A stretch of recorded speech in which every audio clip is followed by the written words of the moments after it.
সুপ্রিয় চাকরি প্রত্যাশী বন্ধুরা কেমন আছেন? আশা করি অনেক ভালো আছেন। প্রতিদিনের মতো আজকেও আমি সম্পূর্ণ একটি নতুন চাকরির ভিডিও নিয়ে চলে আসলাম। সম্প্রতি চাঁপাইনবাবগঞ্জ জেলা প্রশাসকের কার্যালয়ে নতুন একটি নিয়োগ বিজ্ঞপ্তি প্রকাশ করেছে। তো ভিউয়ার্স, আজকের নিয়োগ বিজ্ঞপ্তি এবং আবেদন সংক্রান্ত সকল তথ্য এই ভিডিওতে আলোচনা করার চেষ্টা করব। বিস্তারিত জানতে ভিডিওটি স্কিপ না করে পুরো ভিডিও জুড়ে আমার সঙ্গেই থাকবেন। তো ভিউয়ার্স, আপনি যদি আমার এই চ্যানেলে নতুন হয়ে থাকেন এবং নিয়মিত সরকারি বেসরকারি সকল প্রকার চাকরির আপডেট সবার আগে পেতে চান, তাহলে অবশ্যই NRBD জবস চ্যানেলটিকে সাবস্ক্রাইব করে পাশে থাকা বেল আইকনটি প্রেস করে দেবেন। এবং চলমান অনেক নিয়োগ বিজ্ঞপ্তি আমার চ্যানেলে দেওয়া আছে, যদি আপনারা প্রয়োজন মনে করেন তাহলে অবশ্যই সে সকল ভিডিও দেখে আসতে পারেন। তো ভিউয়ার্স, চলুন আর দেরি না করে মূল ভিডিওটি শুরু করা যাক। আপনারা যেমনটি স্ক্রিনে দেখতে পাচ্ছেন, গণপ্রজাতন্ত্রী বাংলাদেশ সরকার, সুতরাং এটি কিন্তু সম্পূর্ণ একটি সরকারি নিয়োগ বিজ্ঞপ্তি। জেলা প্রশাসকের কার্যালয় চাঁপাইনবাবগঞ্জ, স্থানীয় সরকার শাখা। এখানে আপনারা দেখতে পাচ্ছেন স্থানীয় সরকার, পল্লী উন্নয়ন ও সমবায় মন্ত্রণালয়ের স্থানীয় সরকার বিভাগের UP2 শাখার এখানে তারিখ দেওয়া আছে।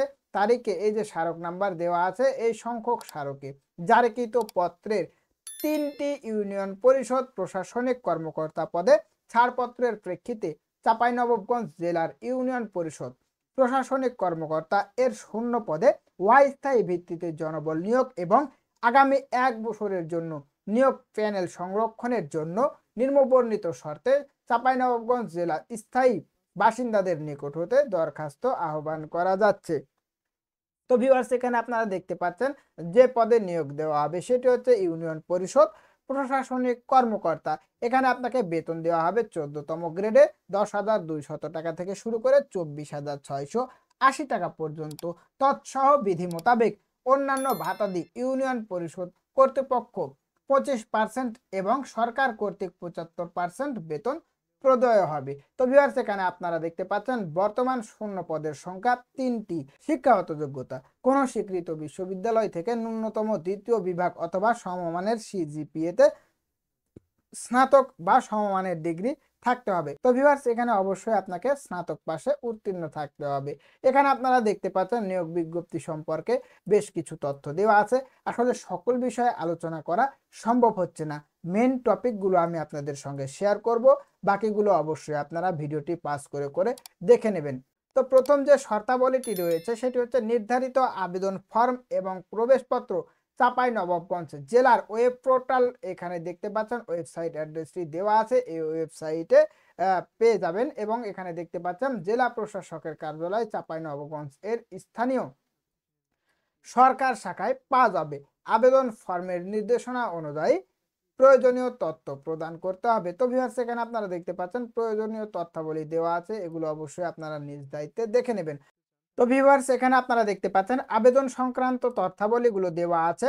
যেমন প্রথম শর্তাবলী সেটি হচ্ছে নির্ধারিত আবেদন ফর্ম এবং প্রবেশপত্র চাঁপাইনবাবগঞ্জ জেলার ওয়েব পোর্টাল, এই যে এখানে ওয়েব অ্যাড্রেসটি দেওয়া আছে, এখানে দেখতে পাচ্ছেন এবং জেলা প্রশাসকের কার্যালয় চাঁপাইনবাবগঞ্জ এর স্থানীয় সরকার শাখায় পাওয়া যাবে।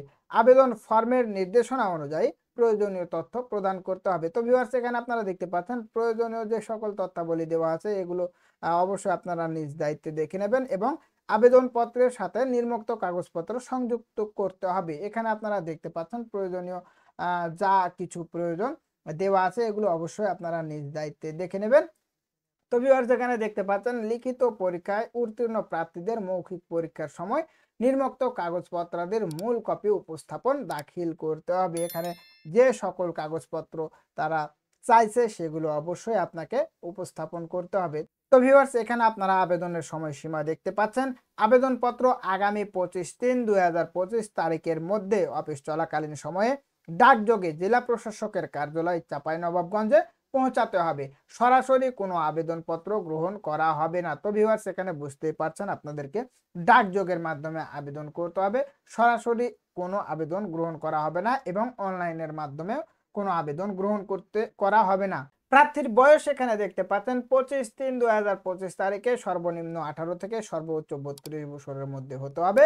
বয়স নিরূপণের ক্ষেত্রে কোনো এফিডেভিট গ্রহণ হবে না, সুতরাং এখানে আপনার কোনো এফিডেভিট গ্রহণযোগ্য হবে না।